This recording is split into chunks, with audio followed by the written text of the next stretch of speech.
Hey everyone, how's it going? 3J here with another Outward Tips and Tricks video. Today we're showing you how to build out your mid-game Chakram class and some do's and don'ts that I learned along the way.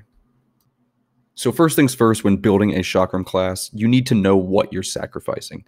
So Chakram being an offhand weapon, you will be sacrificing any other offhand items in the game. So you won't be able to use lexicons, daggers, shields, pistols, and most likely any two-handed weapons. So knowing that is the first step in building your Chakram class, that you know where you can go from there. Once you've committed to the Chakram being your offhand ability, the next thing you need to think about is what you want the other half of your class to be, or what you want to pair the Chakrams with. Do you want a strong melee build with good axe abilities? Do you want to go more mana heavy with more sigil casting abilities and skills that combine well with that? And the reason you want to think about this is because you only have 3 skill points to unlock. So this will be key in determining what the rest of your class is like beyond the Chakram. So once you put some thought into what you want out of your Chakram class, the next step after you've saved up a good chunk of silver is to go ahead and meet those trainers and buy those abilities.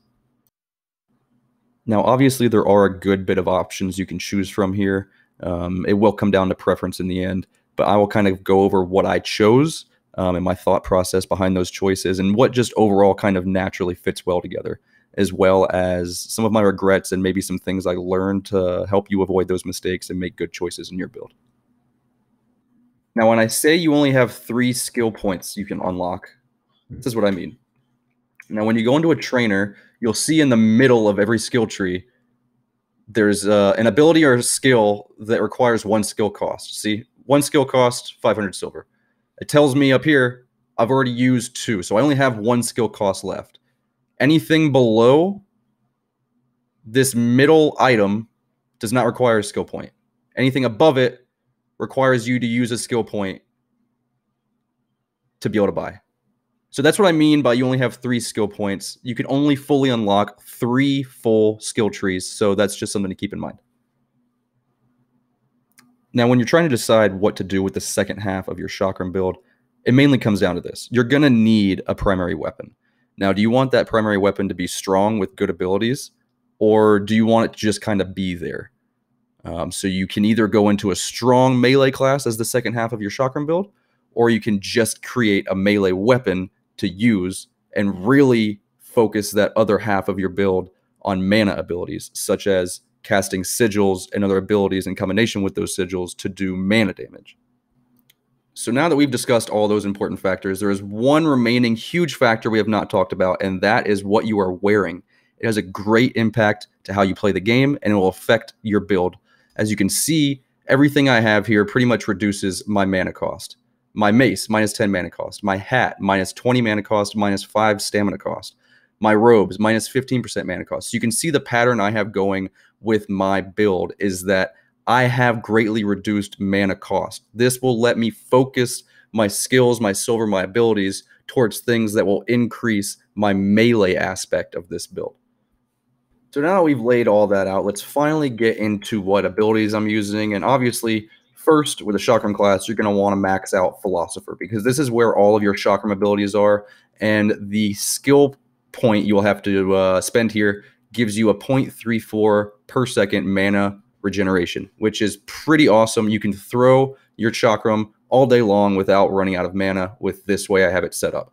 Now, in this skill tree also has the Sigil of Ice, which is huge. You can combine it with multiple abilities I have. See here, I have hotkey to 4 and 5 in order to create an area blast of ice and a projectile of ice. So even just with this skill tree, you can build a pretty good Chakram class alone.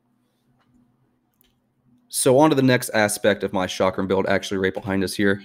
I go on to the Warrior Monk skill tree, which is huge. This is a great skill tree. It's a little controversial, I'll tell you why. First of all, you need the basics here in order to use your Chakram. We've already gone over that. You need the Discipline boon granted by the Focus skill here in order to use your Chakrams.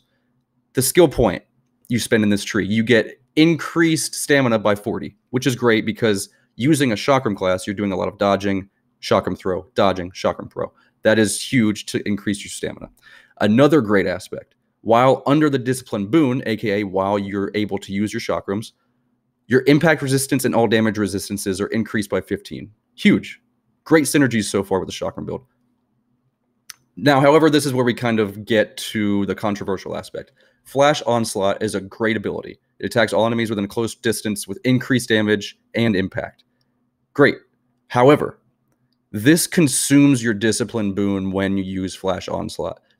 Your Discipline boon is required for you to use your chakrams. So the second you use this ability, you cannot use your chakrams anymore. So those are two abilities fighting against each other, which is usually what you want to stay away from in your builds, but you can use this as kind of a last-ditch effort. So when you use, I'll go ahead and show you. When you back out and you use your Discipline boon, it starts the countdown.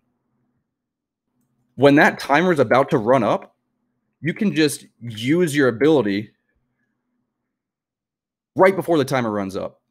And then it consumes your boon, so you can't use your chakrams. But you were about to lose the ability to use your chakrams anyways if you use this ability right when your Discipline boon is about to run up anyways. If not, you are directly fighting against yourself. So keep that in mind. You could spend your resources in better places than I did. Now, a great alternative to the Warrior Monk skill tree if you're worried about consuming your Discipline boon is the Wild Hunter skill tree here in Berg. The skill point you would use to unlock here would be to increase your maximum health by 40. That's huge. That's a great combination with Chakram class because you're going to be up close and personal, kind of. You're going to be taking some damage, so that increased health, always a plus with a Chakram build.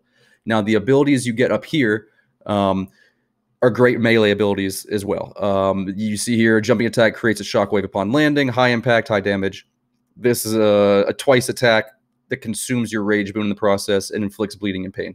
Now, keywords, consumes your rage boon. This skill tree does not conflict directly with your Chakram build like the Warrior Monk skill tree does by consuming your Discipline boon. You do not have to worry about not being able to use your chakrams with this skill tree, so it is a safer bet. Plus, you get the mana, or the health boost by 40, which is great. So this is a great alternative to the Warrior Monk skill tree to use in combination with your Chakram build.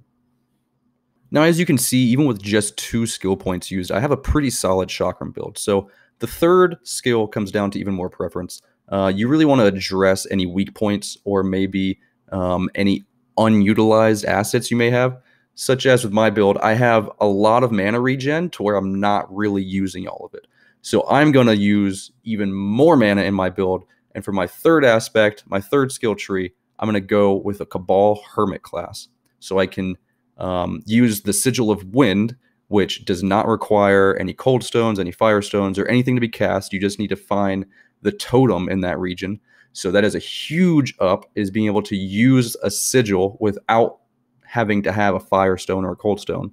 And with that sigil, you can use other abilities combined with it to create massive explosions of lightning. You can even conjure dead beings to fight for you with this class. So I think this is a great addition, the third piece of my class being the Cabal Hermit skill tree, because I have so much underutilized mana capabilities that I need to start utilizing. The skill point used in this tree is on Shamanic Resonance, and that just increases the effects of the boons you already have. So another great addition to just boost your whole build all the way around. You saw earlier that the Jade Lich Mace was the weapon I was using. It does 32 impact and 21.75 damage and 7.25 poison damage. So overall, a great weapon. Goes well with my class. And that is my outward Chakram build so far. Now, there's a lot that goes into that, so I'm sure I missed something. If I did, apologies. Let me know in the comments. I'll address it as soon as I can. And let me know what your favorite builds are, Chakram or otherwise.